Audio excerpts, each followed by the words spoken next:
You guys can point the finger at him. Is this your year? You can talk about the Is it fair? vacation, and if you do that, it's really unfair. Do what you always do. It's really unfair. What about that? It's my quarterback. What about that? It's my team. How about it? And if you guys do that, man, it's unfair. Another year, same results. Lost as a team. We lost as a team, man. DC failed.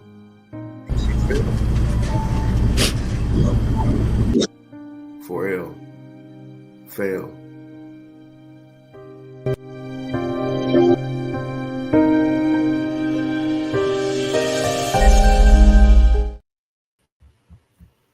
How about him? I was about to wear mine too. Oh God. Oh Lord. Welcome everybody to another episode of Head to Head Sports. I'm your host, Brian Parker, along with my co-host, Brandon Hargrove. How you doing, sir? I am well, brother. But we beat the Browns. Yeah, without their two starting tackles and no running back to speak of. So yeah, you see what happens when somebody has a running game. What happens? Unbelievable. Thank you everybody for joining us for another week. We are definitely getting to the Cowboys game for sure. You know what? I was gonna laugh. My sound was crazy. Didn't have my mic on. Yeah, so we'll definitely get into the Cowboys, but we'll also talk about. I'm not going to bury the lead about the great news here in Charlotte.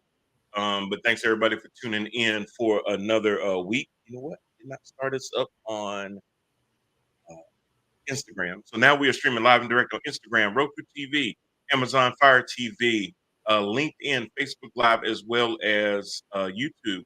If you're on YouTube, please like, share, and subscribe. We are on our way, on our drive to 10,000 followers on YouTube. So we need about 9,000 more to be able to do that. But hey, you got to have goals in life, and we're definitely doing that. Robbie Jenkins says, "What's up, guys?" And damn, busting on the Cowboys off the jump. That's what we do, Robbie. We really make sure that everybody knows that we cannot stand them cow bitches at all. So just to get that out the way. But yeah, man. So just to jump on into it, Rand, I know that you were totally shocked. So was I. I agreed more with you that if Carolina was going to make a change, it was going to probably take a couple of games for them to just finally relent to the pressure of going ahead and benching Bryce Young and, in effect, admitting what we've known for like a while, that this was a mistake. It was going nowhere quickly, and that they're reverting course and going to start Andy Dalton for the foreseeable future. Yeah, man.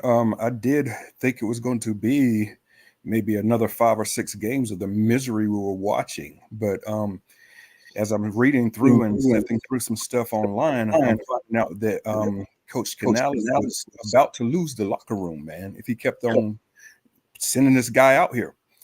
He's demanding the best effort from everybody, of course, but kind of giving Bryce some slack with that. You know, his best effort ain't nowhere near as anything good at the quarterback position, but he's still going to be wheeled out there when you got guys that are on the second and third team, and their best effort ain't able to be on the football field. So he started to lose the locker room with that, man. So a change had to be made. You looked at the stadium. People were bailing out at halftime. There's already seats for sale for $18. They couldn't go any like 6 more games with it. So I definitely understand it. Robbie says, recall Jack Plummer. Anthony says, before next week with Andy, Panthers will win one more game than before. Yeah, well, listen. So I kind of wanted to get into this a little bit. at least for about 15 minutes before we get into the other one. But because I saw a lot of commentary about the Panthers giving up on Bryce Young too soon, 2 games into the season. So let's dispel a few things. This is not a 2-game sample size. Thank you. This is a 18-game sample size because he did play all of last year except for 1 game. So this is not as quick of a trigger. Here's another thing to remember too, y'all. Dave Canales had nothing to do with Bryce Young coming to the Carolina Panthers. This was a decision made by a previous regime. This coach is having to come in and prove that he can be that guy. Yes, he was an assistant. He knew that he would be inheriting a quarterback, and he knew that, hey, I just can't come in and say, we got to bench this guy out the gate. But all he had to basically do is roll him out there and just watch for yourself. 4.4 yards per drop back from a number 1 pick. 18 completions. I've said this many times this past week. 18 completions for 84 yards. That is pathetic. You're talking about 4.5 yards a completed pass. That's not high school football, bro. That's not even high school level football. Not even for an entire game. Yeah, entire game. 18 completions, 84 yards. That's mind-boggling. So there's that rumor. Now people are already saying, now they're bringing up the word bust. Like, hey, you need to go back to last year for me to hear that word. Yes, he's a bust. Even if he comes back or goes to another team and resurrects his career, that ship has sailed.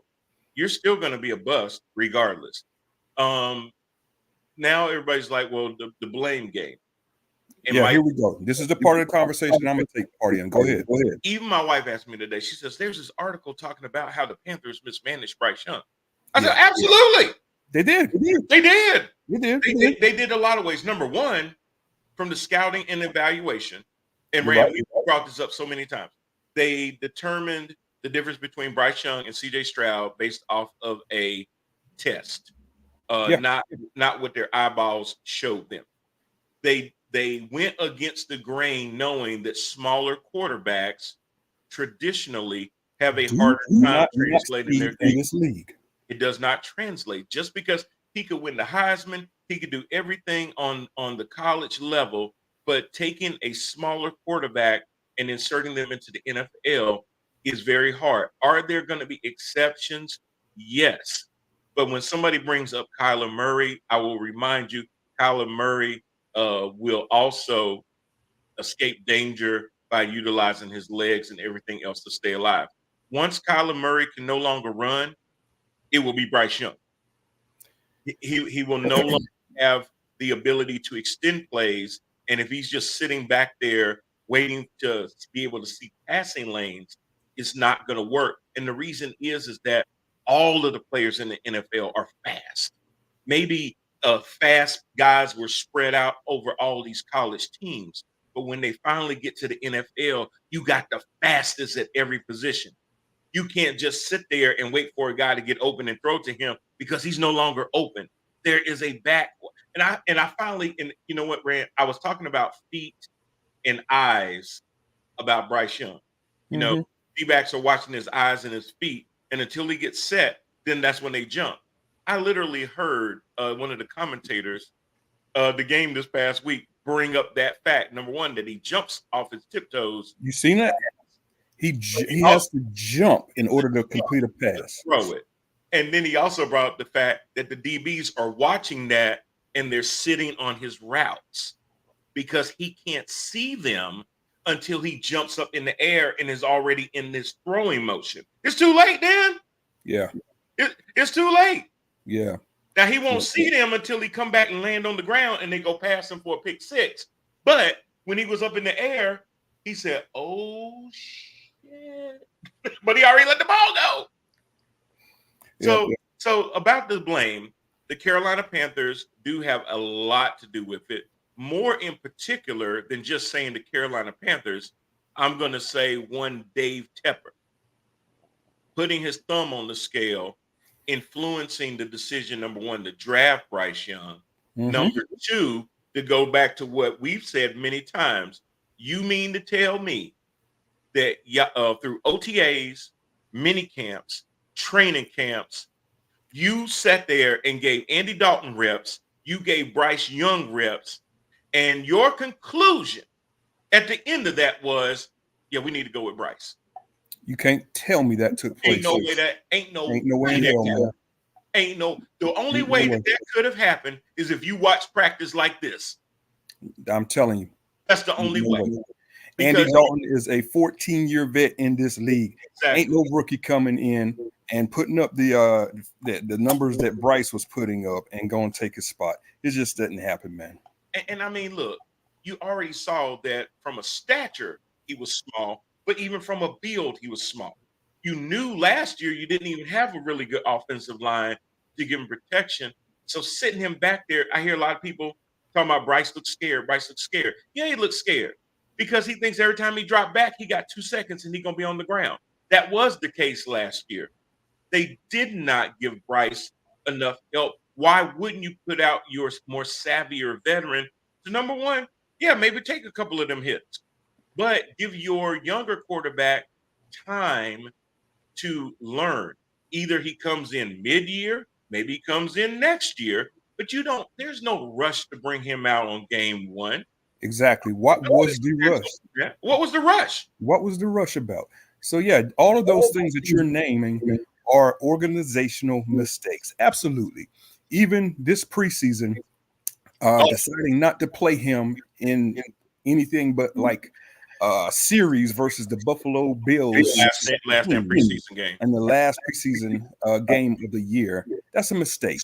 That's a huge mistake.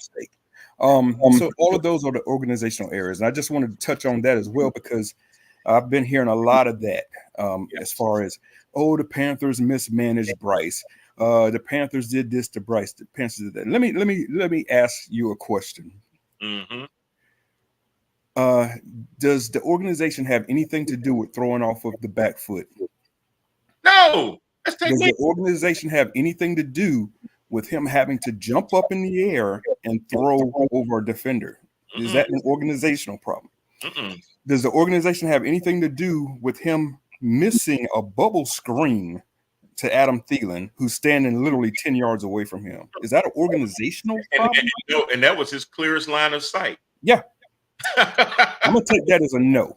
Nope. Does the organization have anything to do with him failing to go through his progressions? Nope.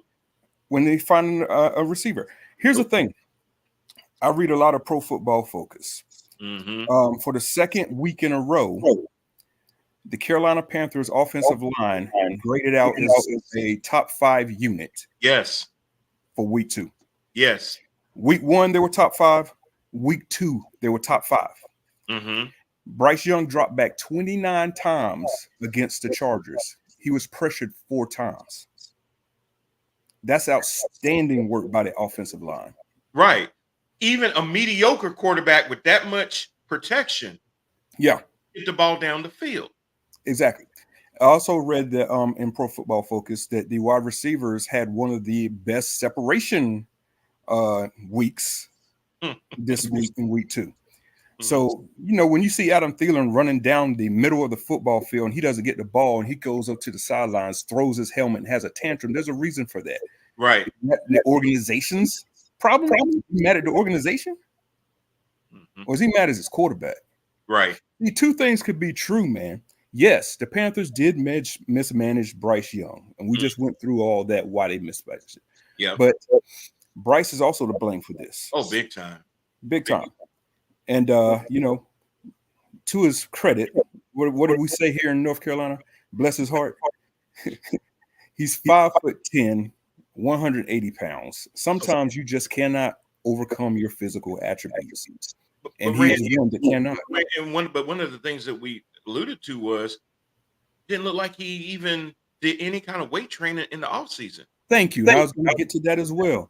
He knew how many hits he took in the previous season, Mm-hmm. you know, and it's not the same sport, but I remember when skinny Michael Jordan said, you know what? I can't get past Detroit being this size. Them bad boys are whooping my ass. Mm-hmm. He went to that weight room. He came out, I mean, bulked up. Yep. Like, oh no, I'm going to be able to take these. When I'm driving to the hoop, I'm going to be able to absorb these hits a lot better. And I'm going to sit there. That's how you extend your career too, making an investment. You got paid $37 million fully guaranteed. You have enough money for a nutritionist, Thank trainer, you. to do Thank all you. season things to make yourself better to the team. How do you communicate to your team that I'm all in if when I see you the second year, you look like you just got drafted out of Bama? Exactly. Nothing changed about his physical shape. You know, Nothing. guys, me and Brian have not talked about this all week. We haven't rehearsed this at all. This is coming straight off the dome. But I mean, Brian is basically saying everything that's on my mind as well. This guy came into the Panthers at a $180 and 5'10". He can't do anything about the growing part. He can't get no taller. He is what he is. But he could definitely put on 20 pounds in the off season. If he can't put on 20, put on 15. When Russell Wilson came into the NFL, he was I think $195. Mm-hmm. His second year, he weighed in at 220 pounds. Mm-hmm. That's what it takes sometimes in order to play football in this NFL, especially at the quarterback position. Now is organizational problem. I ask that again. Or is that a Bryce Young thing? I think it's a little bit of both, because I think that as a player, you should continue to want to perfect your craft. Whether you're an NFL player, whether you're a financial manager, whether you're whatever job you do, you should always want to keep continuing to get better at your craft, no matter what it is. And I think that they always have these at the end of the season exit meetings with people and talk about things and things like that. You talk with your coaches. I'm sure somebody sat there at some exit meeting and said, "Hey, Bryce, I know this was a really hard year and everything, but we really would love to be able to see you reach this target weight and stuff like this to really help extend your career." I know if I was an offensive tackle, they would say, "Hey, B, I know we really need to get you at this weight so that your performance can be at the optimal levels and stuff like that." I know those conversations happen. Ultimately, it's on the player to be ready. Here's something that was really funny. And well, before I get into that, two things. When you asked about basically the screen passes and stuff like that, and I've seen some mentions of bubble screens. How long have I said, if they gave him that much time, why couldn't you step up in the pocket? How do you know how to climb the pocket so that now the defensive guys use their speed against them? That's exactly right. They rush you from the edge.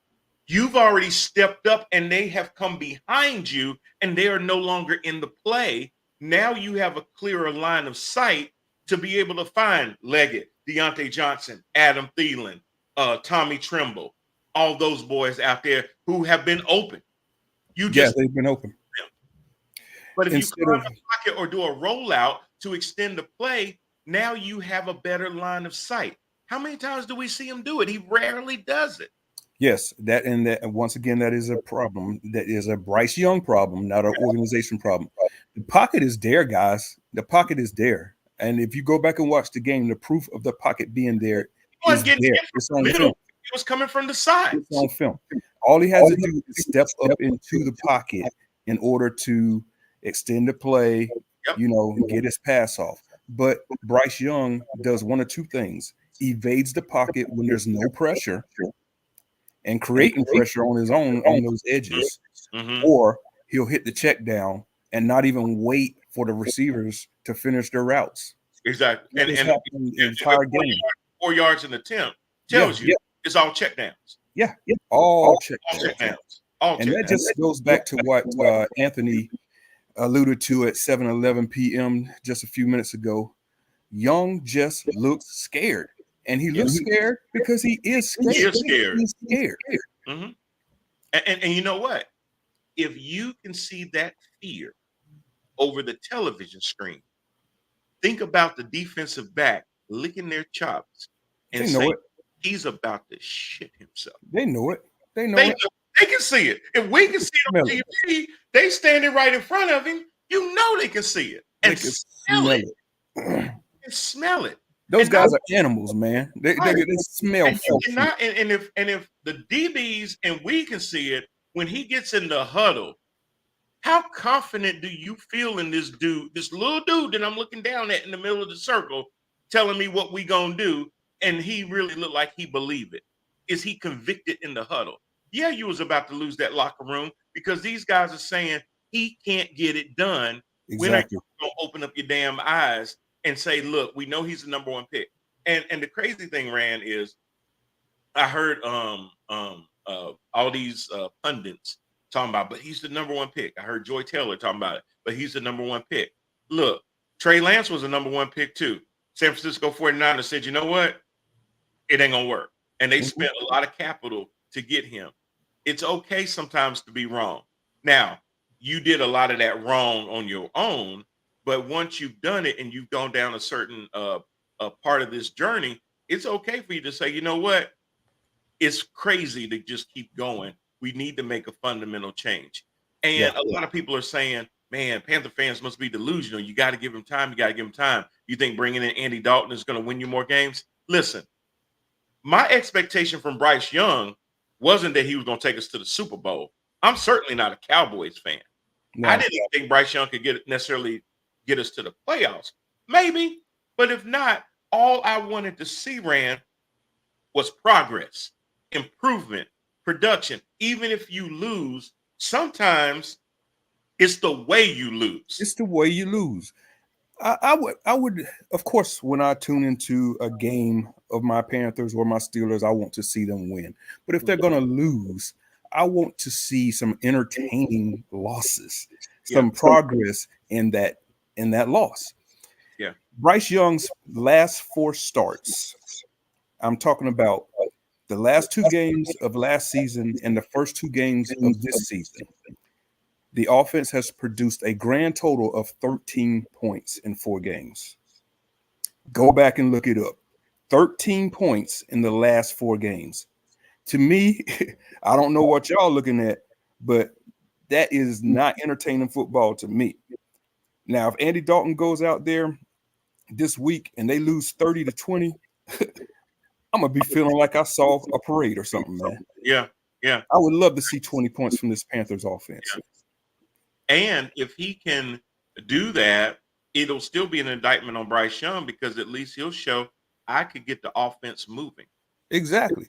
And, I put something in the cooler the other day talking about we could, the Panthers are finally watchable again. And some people took that the wrong way. Oh, how you figure that they're watchable? They're still terrible. Look, man, I watch every single game of the Panthers. Yeah, everything's in the last 4 of Bryce Young has been the most unwatchable football. Yes. And I'm even going back to the Jimmy Clausen era. Mm-hmm. These last 4 games have been the most unwatchable product that I've ever seen from Carolina. So if Andy Dalton can go out there and put some points on the board, even if they lose, I'm going to be a happy man. There's somebody on the Panthers that has a better QBR than Bryce Young, and he's not even a quarterback. It's the long snapper. He's completed better passes in fake punts. Hecker. Dang, man. Now, it is a smaller sample size, but I'm saying he was a lot more accurate and he got it further down the field when he did fake the punt and pass. So yeah, it's unfortunate, but I want people to understand this is not a 2-game decision.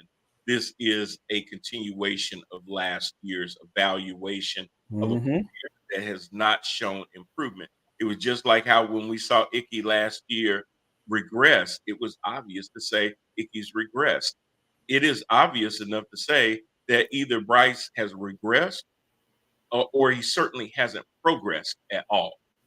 No, he's gone from a bad quarterback last year to a terrible quarterback this year. Mm-hmm. Mm-hmm. So you guys can be out there and blame the organization all you want to. Bryce Young has plenty of blame to take for this himself. And Rand, it was crazy. I'm sitting here, my poor wife has to hear me yell at the TV and stuff like that.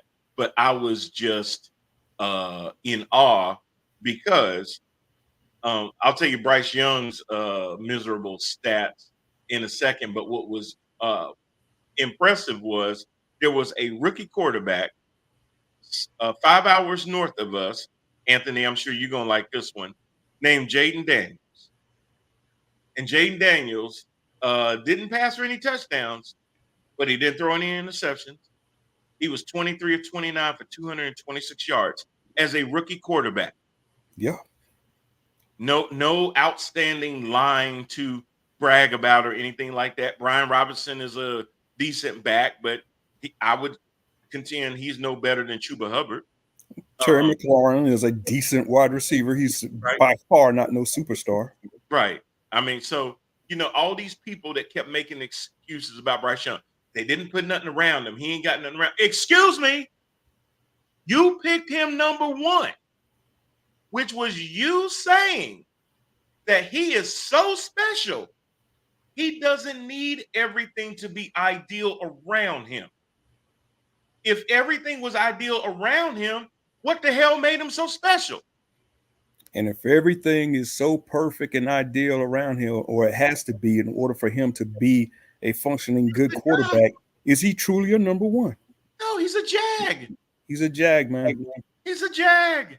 If he has to have a perfect line, a whole bunch of weapons offensively, then what you're saying is he's not really a force multiplier. He's just riding the coattails of everybody else around him. Exactly. We got a name for that. Brock Purdy. I got Debo, I got Ayuk, I got McCaffrey, I got Kittles. All I got to do is not play hero ball, go through my progressions and my reads, and I'm gonna end up with a big payday. That's Brock Purdy. Not saying that Brock is a terrible quarterback, but he has all these weapons around him, and he benefits from that. But Brock Purdy didn't get drafted number 1. He got drafted last. Yeah. So if all he does is be a quote unquote game manager, that's what you expect from the last pick. Hell, actually, you don't expect the last pick to get a second contract. You don't expect the last pick to stay in the league that long. But if you told me that this dude is the number 1 player, meaning that every other player behind him did not grade out as well as him, the expectation is going to be greater for him. Much. Regardless if you play him on day 1 or in year 2, the expectation is going to be there. Mm-hmm. So, all these people talking about, well, he's the number 1 pick. Yes, too much is given, much is required. Yeah. You gave him the number 1 pick. You need to see number 1 pick shit. You can't sit there and say, well, he didn't have this and he didn't have that. And cry me a damn river. Then draft him in the 3rd round. And the thing that is like also annoying is like maybe he didn't have this and he didn't have that last year. This year he does. He does. This year he does. This year, according to Pro Football Focus, he has one of the best offensive lines in the NFL. I know we're only 2 weeks into the season, but he has a very high functioning offensive line. Bingo. Also has receivers that are running open out there. He just can't. He is just not seeing it. He's can't. not seeing it. And he's not giving the routes time to develop. He's panicking in the pocket. He evades the pocket rather than step up into the pocket. And all of those things, including throwing off the back foot like Cam Newton, are causing balls to sail over wide receivers' heads, balls to land at their feet, or check downs on 3rd and 16. Hey, it's funny. Robbie says past Bama QBs have not done well in the efficient play call, and now he takes a jab at my Eagles. Look at the play Jalen Hurts Monday night. Hey, I would argue to say once Jalen started running, he gave his team a chance to win that game. They didn't lose that game because of Jalen. They lost that game because my man Saquon dropped that damn pass. Ain't Jalen been to an NFC championship? Yeah, yeah, yeah. I get the whole thing about the Bama quarterback thing. I agree to an extent. It's not so much of the school they came from; it's the size of the quarterback. Johnny Manziel didn't go to Alabama. RG3 didn't go to Alabama. Michael Vick didn't go to Alabama. And some of these guys had decent careers, don't get me wrong. But being a shorter quarterback puts a lot more pressure on you to make sure that you're getting guys open or you're throwing them open. All them guys I named had the ability to use their legs to be able to extend the plays and then see the guys get open. Even Russell Wilson used to be able to do that. Do a quick rollout, and now he's got Metcalf screaming down the side for a long bomb, stuff like that. When you got these long runners, you got to be able to buy them enough time to get open. They can't get open in separation in 2 seconds. You got to be able to keep the play going for long, and your offensive line then has to sit there and pass protect without holding. I meant to ask you though, Rand, and this is separate from the Panthers, but as we're looking into Tua Tagovailoa now being put on the IR for concussions, I'd been meaning to ask you, how do you feel about this new kickoff that they have introduced to the league? I don't mind it. To me, you get some returns out of it. I know it hadn't produced the many touchdowns. I think we had 1 touchdown so far. Yep. But to me, it's a better product than just watching the ball sail through the back of the end zone every single time. So I know it looks a little funky, but I really don't mind it. Me either. Same. Yeah, when I first heard about them pitching it in the off season before they went with it, I was like, how's that going to work?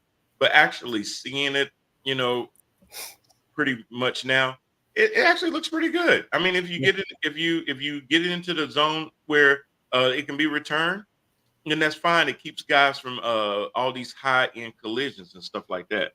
Robbie says the Panthers should try and use Bryce in a different way, like punt, kick returner. He'll be dead. No, bro. Just because of his size, who knows, it may work. As a slot receiver, first of all, coming across the middle, Bryce Young across the middle. Look, man, I would love to see it. Woo. You know why? Because then they would have to negotiate a medical settlement.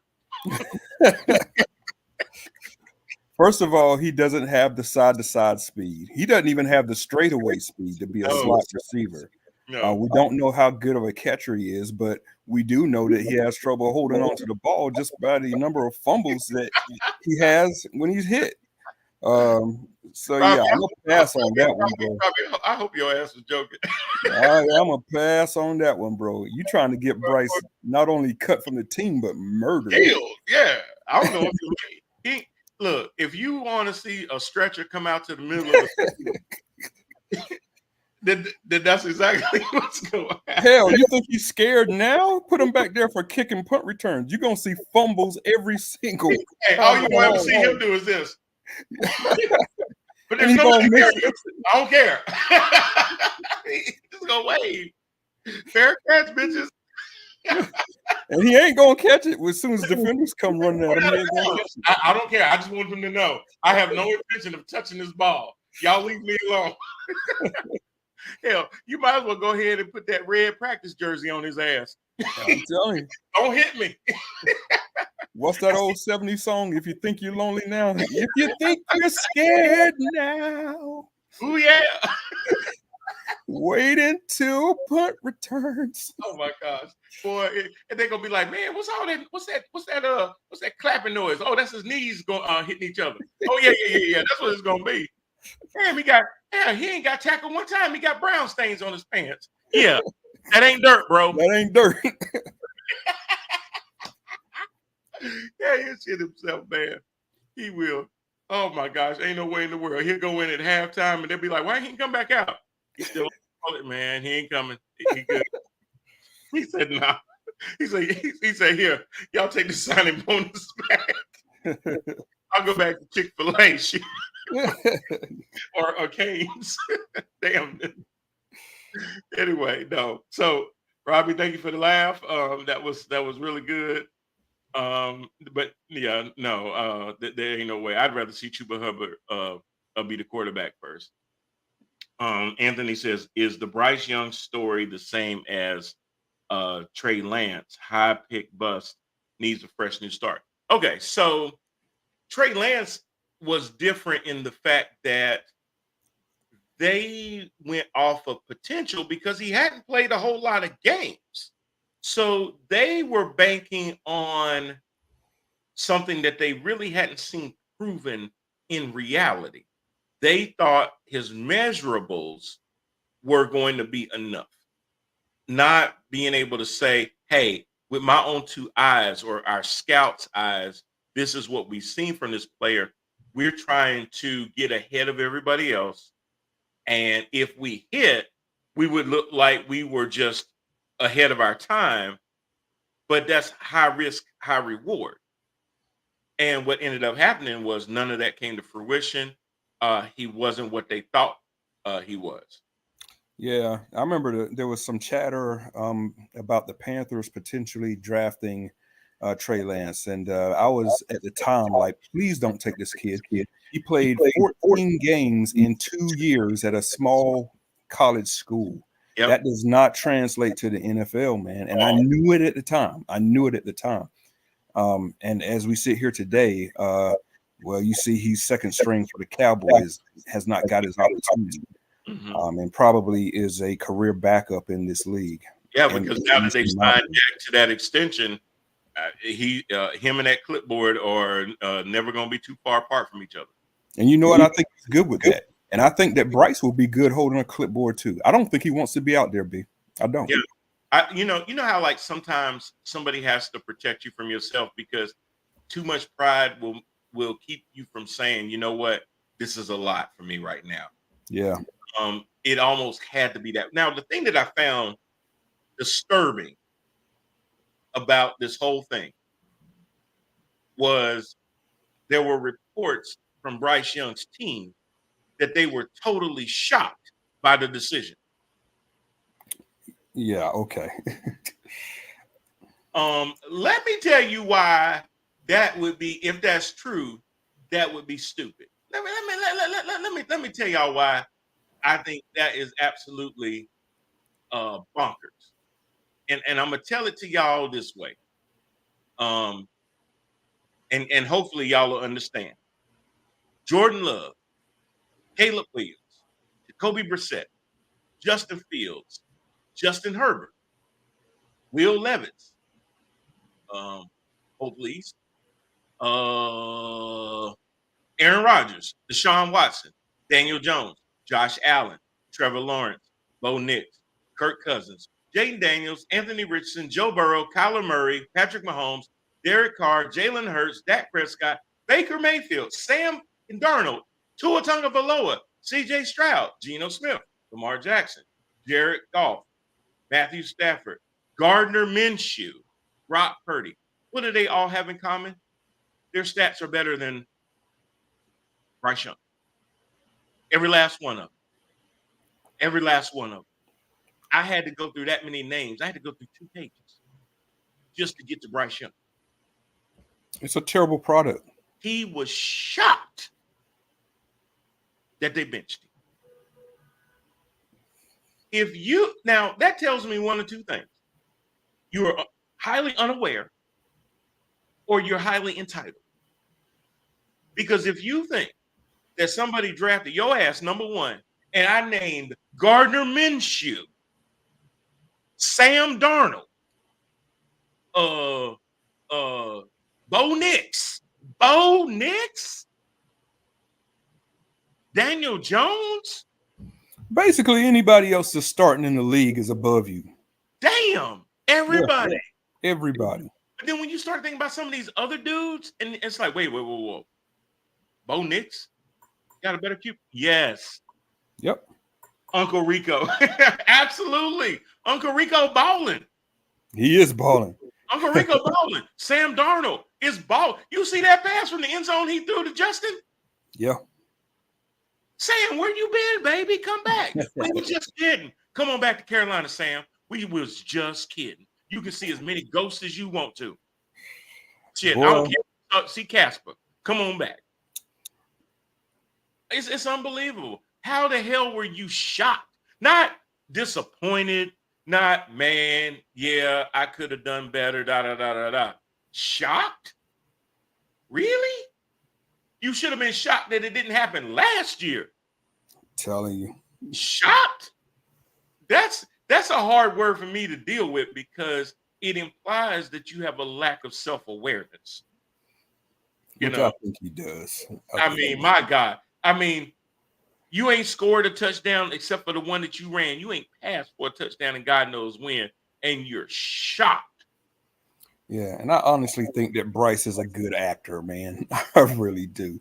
Yeah, he is. After these games, he says the right things, and he talks, oh, it's all on me, and I know I got to take it upon myself to do better. But he goes out and produces the same exact product as the week prior. Don't talk me to death, man. Give me some action, man. You're right. He looked more confident at a press conference than he does on the field. Big time. Because you know he can't get hit at a press conference. Right. Hell, maybe he need to. Maybe somebody need to tackle his ass behind the table. I'm just saying. I don't know what that would do, but I'm just saying. Anyway, that's my take on the Carolina Panthers, y'all. If whether they win more games or not, I believe the effort will be better. I think, and we have seen before where when teams acknowledge things and make changes, the team gets stronger and they rally around each other. I think they're going to do that for Andy Dalton.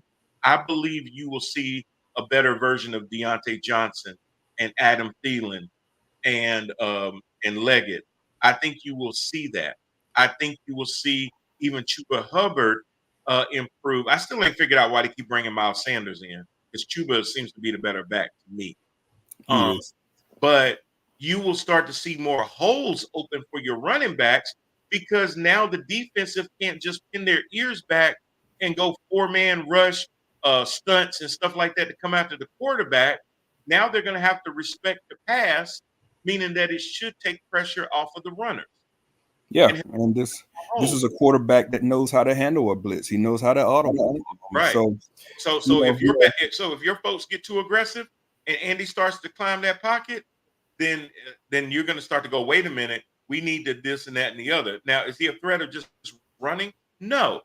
But can he beat you other ways? Absolutely. Absolutely. I would be seriously willing to bet $300 on the table right now, right here tonight, that come Sunday, you will see a better product. Why? Why? Because it can't be much worse than Bryce. It can't. I guarantee you that between the three receivers that I named, not even including the tight ends, that he will pass for over 200 yards on Sunday. Yep. I guarantee you. Willing to put money, man. The running backs will go over 100 come back here next Wednesday at 7 p.m. We'll be talking about, I don't know if we'll be talking about a victory, but I could guarantee you we'll be talking about a better offensive product. Oh, absolutely. I guarantee that. Excuse me. I definitely believe that. And they've got to go over to Vegas and play the Raiders. That defense ain't no joke. But I think that defense is going to be really looking at Gardner Minshew, and will have an opportunity to come at him. But what you need is complementary football. You can't put it all on your defense. Your offense can't keep going 3 and outs, tiring out your defense. Exactly. You be able to extend the plays and make that defense a much more opportunistic defense. Y'all saw what my man oh God, Lord, say his name on the defense. He came back this year after getting hurt, and he even had cornerback. Yeah, J.C. Horn. JC looked like the JC that we thought he was going to be. Yeah. So, but JC needs to be able to go to the sidelines and let the offense keep the plays going for more than just 30, 40 seconds. The offensive production will be much better and possibly 17 plus points. I agree, Robbie. And he said Baker and Darnold balling out right now. They are. Yeah. You know what's funny about that, Robbie? I don't know if you saw it. Well, you might have seen it as well, Brian. But the Vegas line for this game, Panthers versus the Raiders. At the beginning of the week, it was Raiders minus 7.5. 3.5. When when it was announced that Bryce Young was benched for Andy Dalton, the line actually moved to 6.5. Never in the history of football has a starting quarterback been benched and their odds become greater that they win. And you know what? It should be 3.5. I'm telling you. And maybe as it gets closer to game time, he said, "Yeah, I saw that." As it gets closer to game time, I wouldn't be surprised if it gets. It's already below a touchdown. I think it's going to be even almost half that. Yeah. I think 3.5, and I'd only give the Raiders 3.5 only because it's at their place. Yeah. I just thought that was hilarious. Most of That's the time, hilarious. like 95% of the time, when you lose your starting quarterback, then the line increases.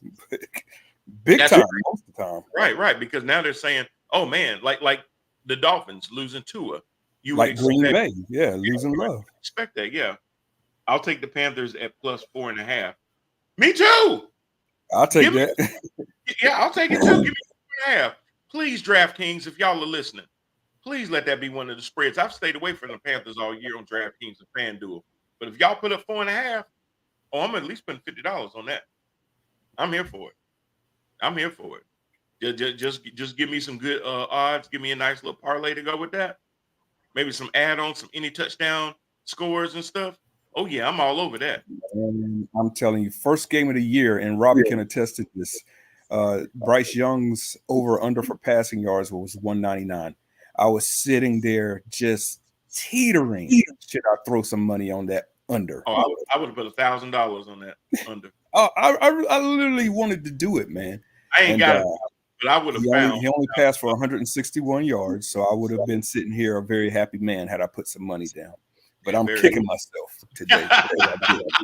Because as soon as you go to do that, he would have sat there and found some platform cleats and he passing all over the place. Platform cleats. Just come out there at 6'3". They'd be like, damn, he got on platform cleats. Yep. Oh, man got on some Kiss boots playing football. That's what he would have needed, though. Hey, maybe they might have talked crap about you, but you probably would have still had your starting job. So, hey, I'm just saying. But yeah, anyway, so we had some other games during the week. It wasn't just, watching this Panthers crap. We also had the week start out with the Dolphins and the Bills, and we alluded to the fact that I had to pick the Dolphins to win that game. I really figured that the Bills were pretty much dead, but there was somebody named Cook out there on the field that was cooking up them Dolphins, Dalvin Cook's brother, and he just losing his mind. Mr. James Cook was going all over the place. And then we also saw Tua, who even before the concussion had already threw 3 picks, and some of them were just really bad. One was a tip, but some of the other ones were just unexcusable. And he was feeling rushed because they had done a good job taking away Tyreek and Jalen Waddle, and he was having a hard time finding other receivers to do anything. And that really caused Tua to rush a lot. And before you knew it, because they had such a large lead on them, it took the run game out, and he was exclusively passing. And then that's when the Bills defense just took even more advantage. But before Tua got hurt, it really wasn't going anywhere. No, it wasn't, man. And I remember we went through our picks at the beginning of the season, and one of the main reasons I picked Miami to come in third, I think I picked them to come in third. Yeah, I did. Yep. Was it because of their pieces that they lost on the offensive line and the defense? And I'd be damned if that didn't show itself on Thursday night versus the Bills, man. They have nothing as far as physicality in that defense whatsoever, or the offensive line. Robbie says Josh was 11-2 against the Dolphins, and Tua was 1-3. I took the Bills. Hey, Robbie, I can't fault you for that. I figured that a lot of that was his chemistry with Stephon Diggs. I figured that they had not done a lot in the offseason to address that they were just basically going to say, hey, we're going to roll with the guys that we got. I figured another year of Tua and Tyreek, Tua and Jalen Waddle together would kind of get a better chemistry with those guys, and with Achane running the ball as well as he was doing. I just felt like Miami had more room to go up, and the Bills were really at the ceiling. And if you're at the ceiling and everybody else is ascending, they're catching you. And at some point, were they going to have enough to get over the hill? Obviously not.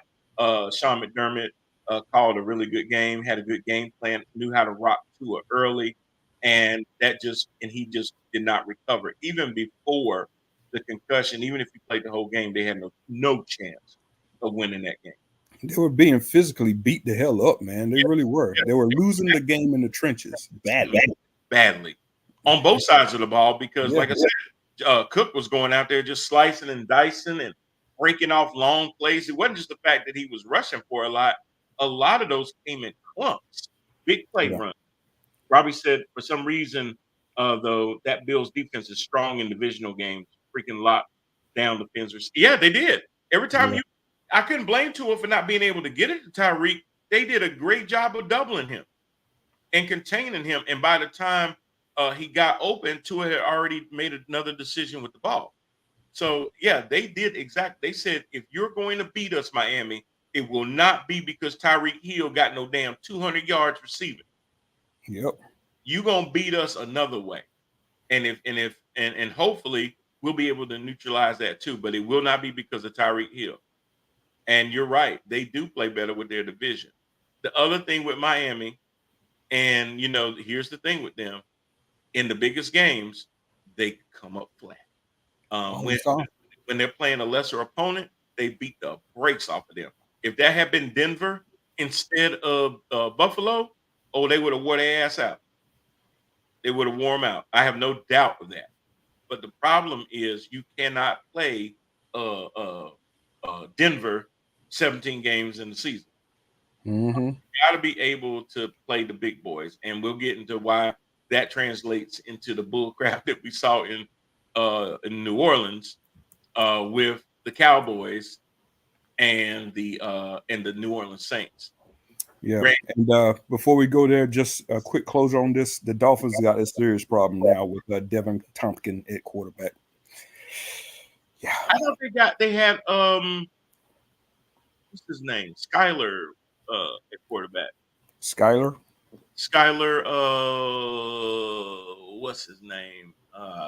Whoever his name is, whatever the backup is, Miami Dolphins have a serious problem at quarterback. And then they drafted, and then they signed Tyler Huntley, I believe, as well.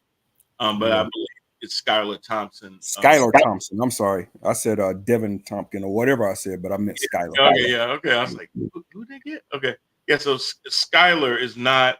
He said, "Don't go against Allen on Thursday. He is undefeated, just like them cow bitches." Yep, absolutely. Steven, what's up, Steven? But yeah,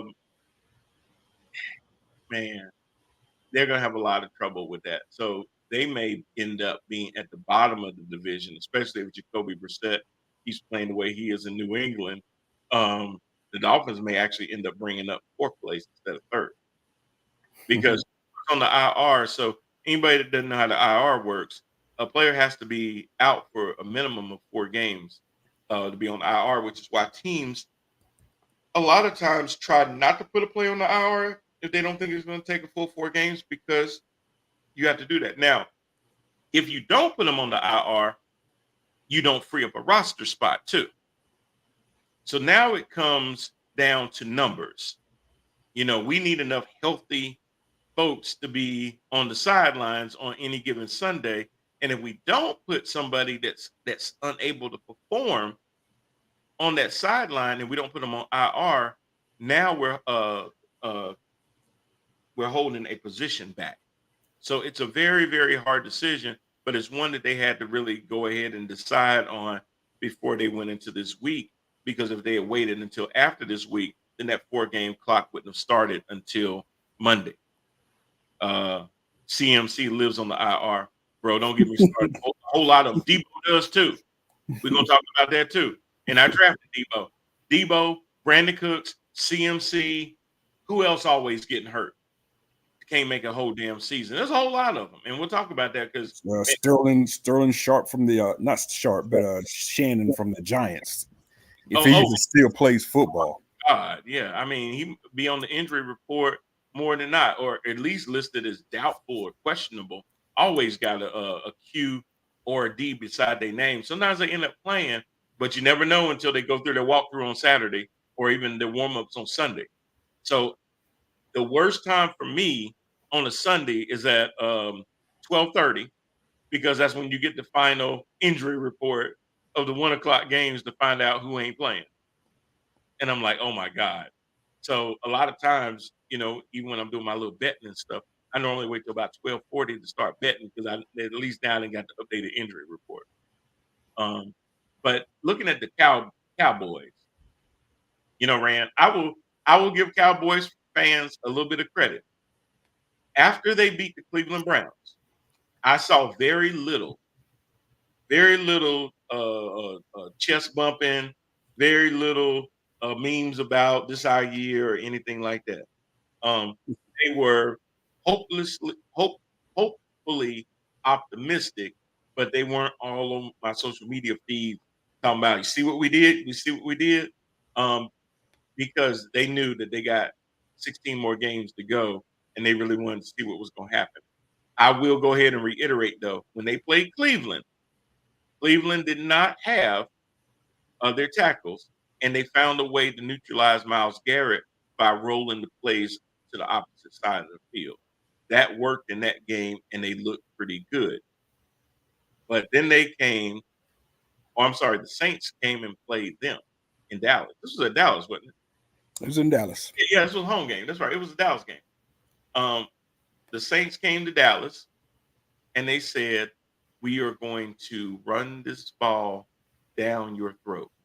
We're going to out-physical you at the point of attack. We're going to push you back. I didn't hear Micah Parsons' name called a lot. I ain't hear Trayvon Diggs' name. This is the thing about the Cowboys. If their defense isn't involved in sudden changes, scoring plays, then it really limits the team's ability to do anything. We know CeeDee Lamb is that dude, but you got to have a second receiver. Is that Brandon Cooks? Brandon Cooks in his whole career has never been considered a second receiver. He's been considered a luxury item. He's that dude that, hey, he can blow the top off of a defense. He was like Ted Ginn Jr. Mm-hmm. He was that dude that, hey, if you gave that quarterback time to stand back there, Ted, 9, fly route, go get it. Fly route king. Fly route king. That's what Brandon Cooks is a broke man's Ted Ginn Jr. He is not a slot receiver. He is damn not, sure ain't no number 2. He ain't no number 2 because he's not that dude that when your number 1 is getting double teamed, he's going to get enough separation. He's a speedster, but he's getting older. So he don't even have that top line speed anymore. So, he just becomes another wide receiver. You don't have a dynamic wide receiver on that team. So that's their down play. Now, that 29, 39, 293, 1 touchdown, 2 picks. But Derek Carr, my God, and we talked about this in the preseason, that Derek Carr just hadn't been looking like that dude.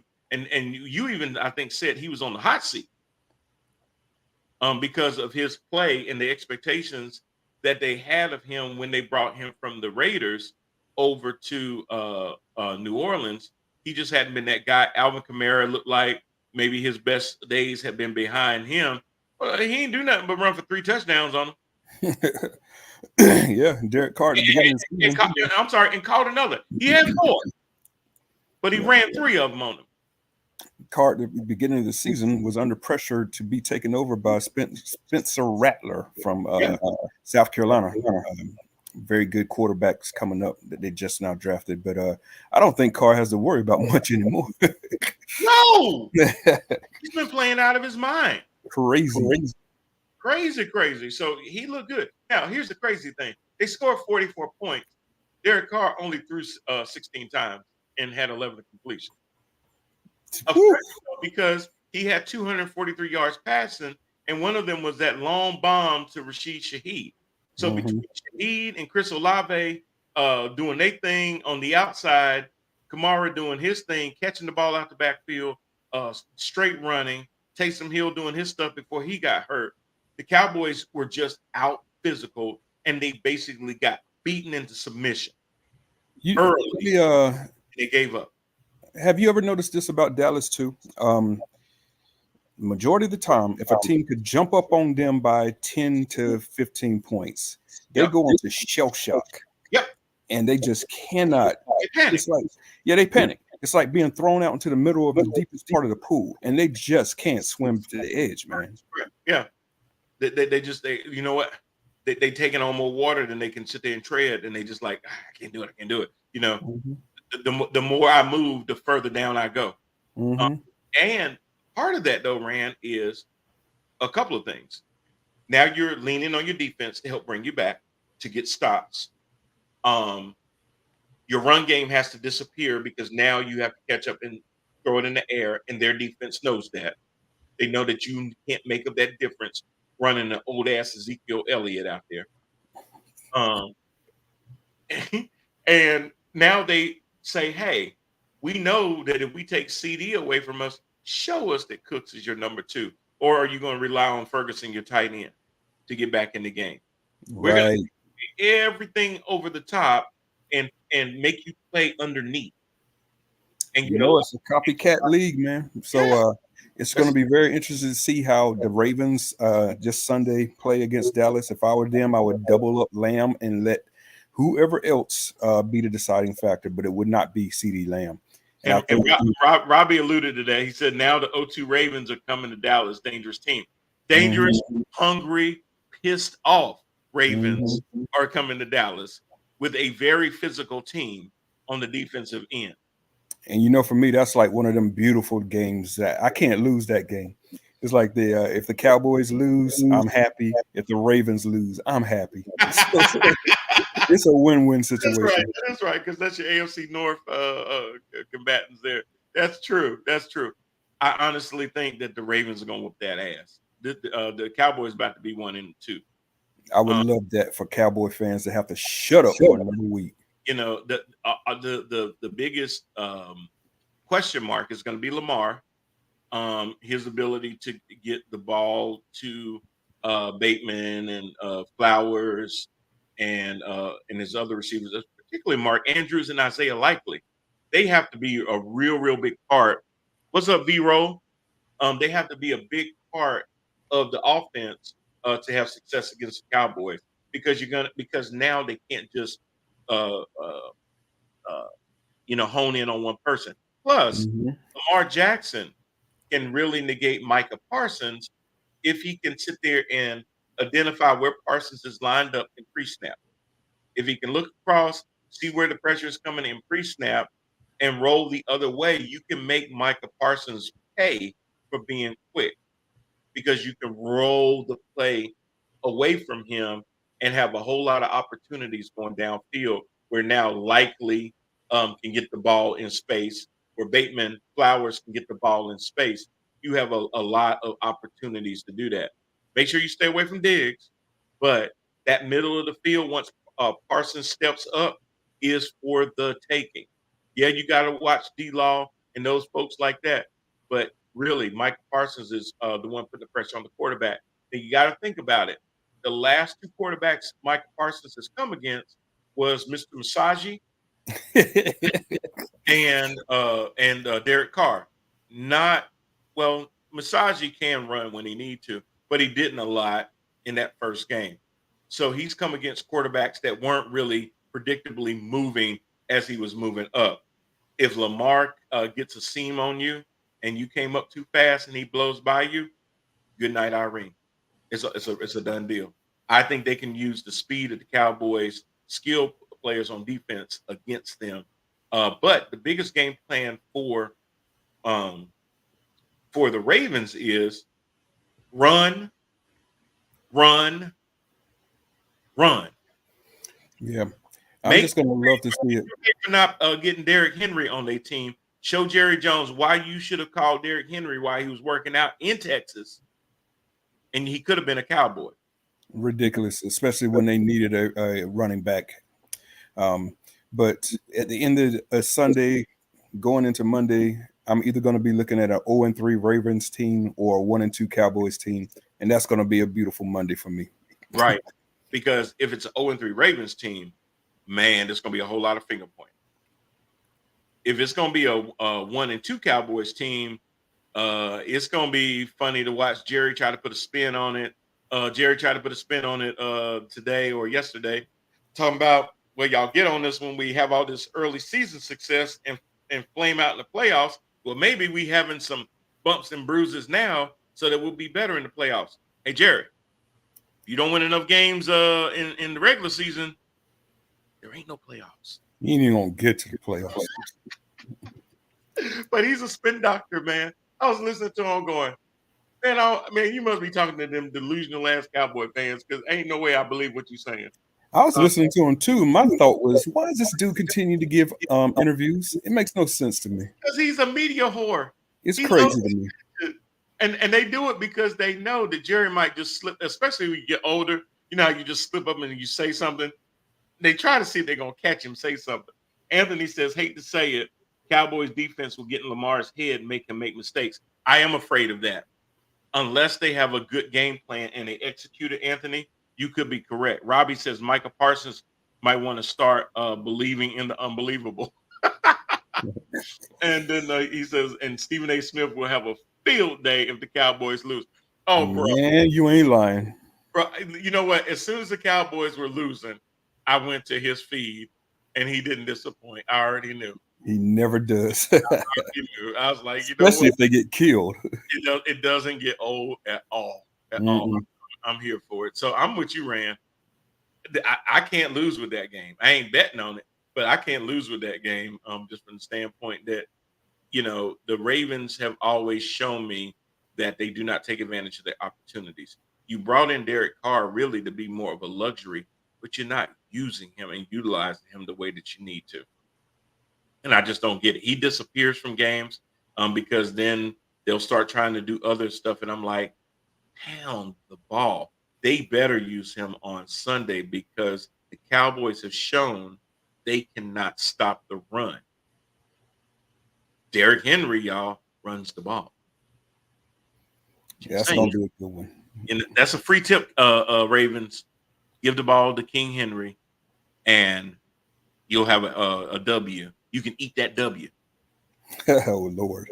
And on Monday, you will be victorious. So anyway, so we had that. We had an upset on Sunday with the Vikings and the 49ers. Vikings came out to play. The 49ers did not look like themselves. Brock Purdy was seeing some defense. Even though he passed for 319 yards, Sam Darnold went 17 of 26 for 268, 2 touchdowns and a pick. I would have loved that with the Panthers. Justin Jefferson got loose, only 4 receptions for 133 yards. Yeah, one of them was like a 90-yard bomb. Yeah. So he got most of his stuff there. Debo, 8 receptions for 110 yards, but Debo is going to be out for multiple games now. So that doesn't really help the 49ers. The 49ers were already bitten by the injury bug because they already had Christian McCaffrey out on the IR. Now Debo is going to be out on the IR as well. Yeah, man, we're about to see what Purdy's really made of here, man, for real. Because remember what I said earlier, these weapons available to him, now they're starting to dwindle. Yeah, you got Kittles, now you got Ayuk. That's going to put a lot more pressure on them. Then we say Sam Darnold is in a perfect spot to make a comeback. Yeah, he is. And that was the thing that we said, Anthony, was that everything else around him is okay, but we haven't seen enough of Sam Darnold to know how that was going to translate for him. The biggest question with the Minnesota Vikings was at the quarterback position after Kirk Cousins leaving for Atlanta. Yeah. Through 2 games, Sam Darnold has shown that if you give me enough weapons and some time to get the ball out and make quick decisions, he's getting the ball out. And that's the thing with quarterbacks. If you don't have the strongest arm, how quickly can you get the ball out your hands and quickly and accurately? Sam Darnold is doing both right now, and is paying dividends for the Vikings, who are finding themselves in a position that I think a lot of people didn't expect them to be in through the first 2 games of the season. Nobody saw in the offseason their game against San Francisco and even questioned if the 49ers would win, but by how much. Exactly. I never would have thought Minnesota wins that game. Never. No, not at all. Not even. Robbie says Henry running.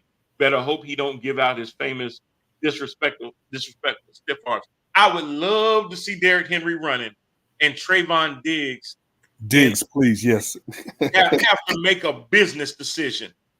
Do I try to wrap myself on this big mother, or do I just matador his ass to the end zone? I need to make that decision because he can't tackle him. I would love to see him stiff-armed and become a tumbleweed out of bounds. Storming on his ass and just pick him up and take him about 5 yards and then go, "Now I'm done," and throw him back down and keep on running. Mm-hmm. Make it happen. I'm here for it. Lord, please, football gods, please do it. Oh my God. I will download that clip. I will play it every opening for the rest of the season if he does that. Trust me. Robbie says, Vikings hosting 2-0 Houston. That'll be a good one. It will be, because Houston didn't really look like themselves in this last game. I was a little surprised that Chicago gave them so much trouble. Not so much from the defense standpoint, but even with Caleb Williams being out there ran, I was thinking that Houston was just going to run all over them and take advantage of the rookie. Yeah, I know it's early, but Chicago has a little bit of a good defense. They do. So we're gonna see how far that plays. Really, you can't really say too much about a defense until about week 4 or 5. Mm-hmm. But they did a good job against the Houston wide receivers, so I was impressed. Yeah. Well, the thing that I was, and I had Fairborn on my fantasy. It didn't help me win, but Fairborn by himself had 19 points in our league. All the kicks that he had. But that's what surprised me the most was I knew the Chicago defense is legit, but I thought that if the rookie couldn't keep plays extended, it would put too much pressure on the defense. And if the Texans could at least get a touchdown or 2 lead or 2 possession lead, it would put a lot of pressure on the rookie to have to try to catch them back up and start doing things that he's not comfortable doing right now. But they kept it tight, so I give them all the credit in the world for doing that. Now the Texans have to face the Vikings. That's going to be interesting. Anthony says the Vikings got something they don't have in almost 2 years of defense, thanks to Brian Flores. That's a great point. Flores is a good defensive coordinator that prepares for the team that's in front of him. He doesn't just say this is our defense and this is what we're going to run regardless. He prepares based on the team that they're playing. So he's that dude. The only thing I'll say to the Vikings is to the point of Sam Darnold and his previous hot starts. He's in the past gotten off to hot starts in both New York and Carolina. I think he had Carolina sitting 3-0 at one point a couple of years ago. And then remember what he did with the Carolina Panthers, and he was like running and rushing, diving in for touchdowns. I'm like, who is this dude? Yeah, and then he just kind of fizzles. That's what he's known to do throughout his whole career. So we're going to see if this translates throughout a whole year, because it's definitely his opportunity to lose. Ain't nobody behind him threatening him right now. So we're going to see if he could sustain this through a whole year. Mm-hmm. Absolutely agree. We had a couple of other little games in there too. We had the Doo-Doo Bowl between the Giants and the Commanders. The Packers and the Colts was another game where I was a little bit surprised that it went that way. Malik Willis actually played a little bit more poised. And now given the game before that, he only had one play and he hadn't been prepared to be the starter. So they had a whole week to prepare. And they leaned on Josh Jacobs in that game. Dude had 32 carries for 151 yards. Ooh, somebody's fantasy numbers looking real good. I mean, and that's going to be the strategy for Green Bay going forward is, hey, Malik, we believe that you can, as long as you protect the ball, keep the ball out of harm's way, make a play here or there, but let Josh really sit there and be that safety blanket for you. You'll do well. I mean, Jonathan Taylor on the other side only had 12 carries for 103 yards. Richardson looked a little bit better, but still, he had 3 picks. But they kept that game close and ended up 10-16. But right now with Green Bay, that's what you expect: win ugly, but win however you can until you get your QB1 back. That's right. And right. Speaking of winning ugly, yeah, I know you. You know, he's gonna go there. Yeah. See, that's what we call an easy transition. And you know what? It doesn't matter. And at the end of the year, it don't matter. You win and you win, and that's all the Steelers do is win. And now the question is going to be: are they going to continue winning with Justin Fields, or once Russell Wilson is healthy enough, which he is not? Mike Tomlin, I watched Omar today say that Russell Wilson is going to be a full participant. We don't deal in hypotheticals. The standard is the standard. He is a black Bill Belichick all day, every day. He gives you absolutely nothing. But he gives you some really good sound bites. He will give you that. But outside of that, he gives you absolutely nothing, which is why I love that man. Just keeping it in the book, man. Pittsburgh got to score some touchdowns, man. They are they're probably the most fortunate 2-0 team just in the whole NFL right now. I'm thankful for it. Yes. But we got to score some touchdowns, man. Come on now. You got to. And I think they will eventually. I think as Justin continues to get more comfortable, he didn't make any mistakes. He didn't throw the ball away. And in his defense, he had some throws that got called back. He did. He had some touchdowns that got called back. And, that wasn't his fault. Nah, he had some beautiful plays that were called back. Yeah. So they don't show up on the stat sheet, but at least if I was a fan, I'd go, okay, all right. Yeah. Like he's what do you call it? Shining or polishing, whatever the term I'm looking for is. He's showing some improvements in his passing game. He definitely is. I would ride with the kid until the kid shows that he's committing too many turnovers to be trusted. Yeah. But as right now, I mean, they're winning with him. He's got the legs that Russ does not have. So I wouldn't make a change, man. I'd keep riding with him, let him improve. Absolutely. Absolutely. And that damn defense. That defense is lights out. Took advantage of Bo Nix. Bo Nix was their leading rusher.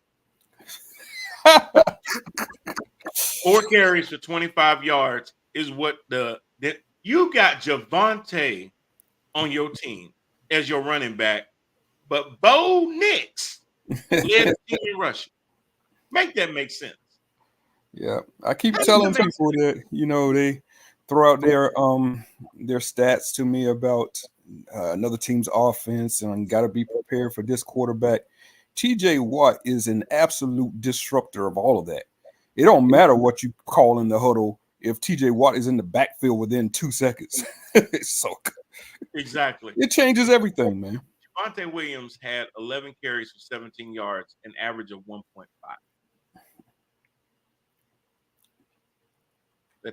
17 yards. Your quarterback had 25, and his name is Bo Nix. I can't make that almost sound like just a punchline. Robbie says 2-0 Chargers at 2-0 Steelers. Go Steelers. Good call, young man. Good call, young man. Yeah, I'm going to hope the Steelers are 3-0 come Monday. I'm praying for that to happen. We have to get a fast start because down the stretch is hell. So exactly. We got to get a fast start this year. So I'm glad this is happening. That's exactly right. Anthony said, you didn't know Giants made history last weekend. What, they lost to the Commanders? What was the history? Yeah, I'm not aware of that history. Let us know. I'm sure he's going to tell us. Tell us what the history is. I know it's going to be something crazy because it's the Giants. So that was interesting. That was an interesting game. The Browns and the Jaguars, I will say Mr. Masagi did look a little bit more comfortable this past week. 22 of 34 for 186 yards. Not world beater or anything of that nature, but it was enough to get it done against the Jaguars. Sunshine just didn't look like himself. Yeah, let me ask you, what has happened to Sunshine since he got paid?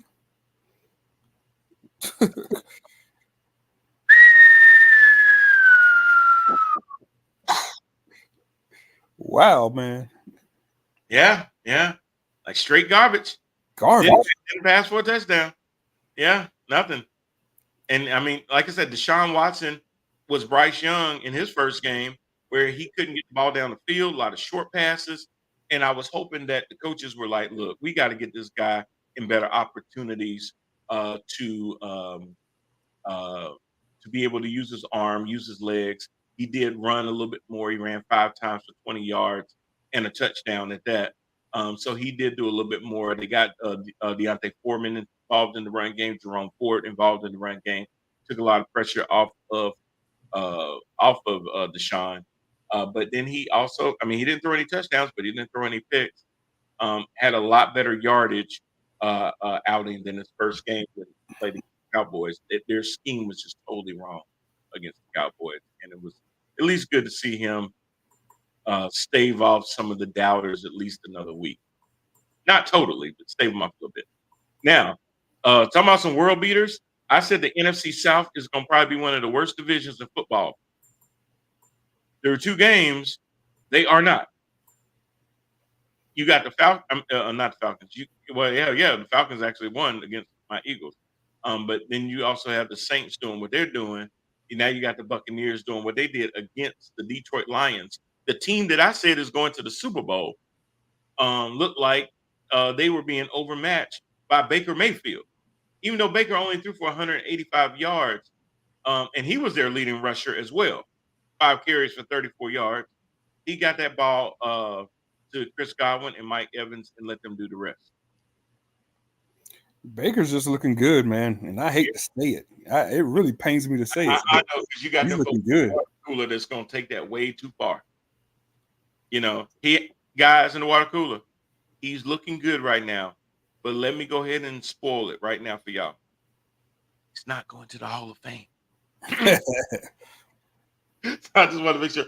Anthony says New York became the first team ever to score 3 or more touchdowns in a game without surrendering a single touchdown, but still losing regulation. Yeah, I heard that. They scored 3 touchdowns, but the Commanders kicked all these field goals and they still freaking lost. You know, and not to go back, but I also meant to bring this up about these Cowboys.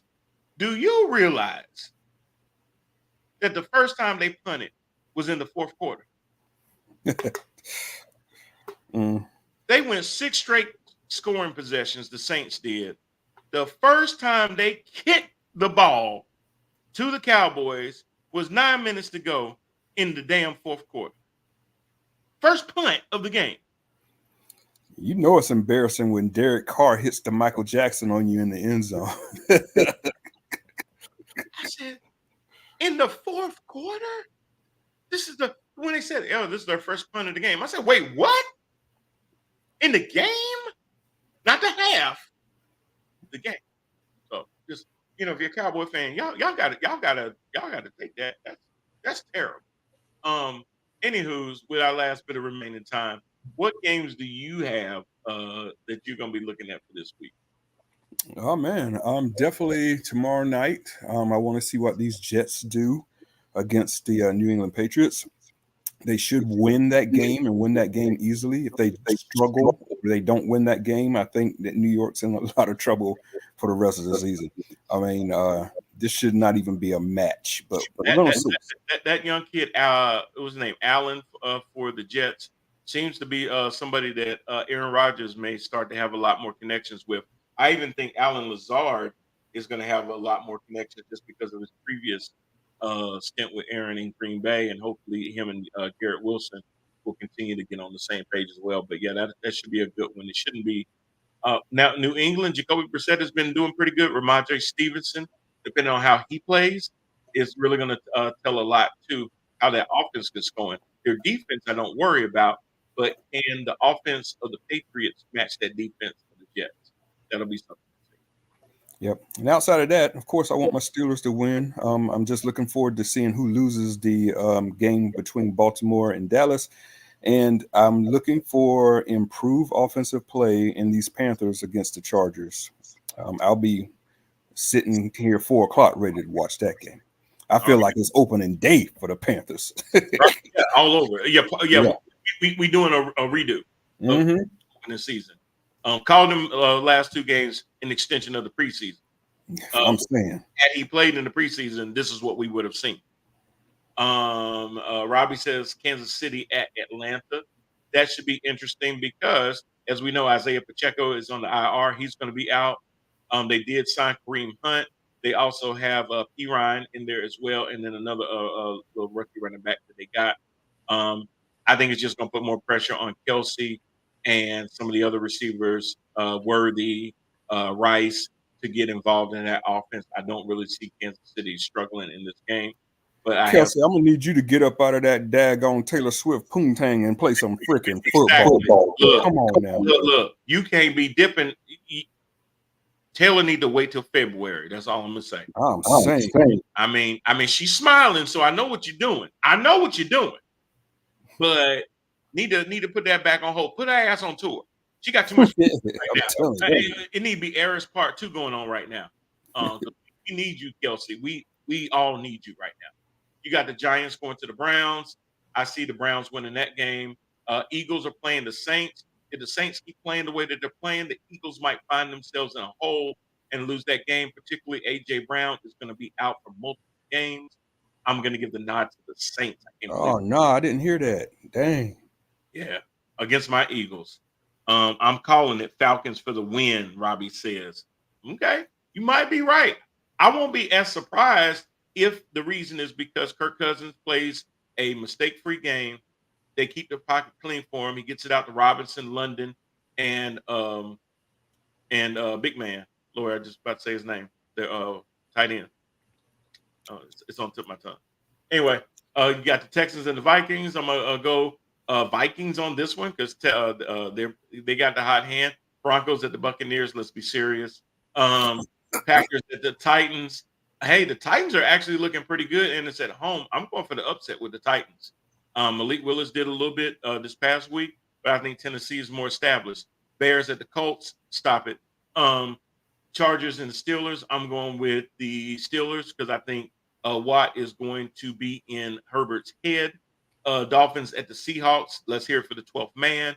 Packers and the Panthers. Panthers and the Raiders. I'm going Carolina. 49ers and the Rams. No Cooper Kupp. No Puka Nacua.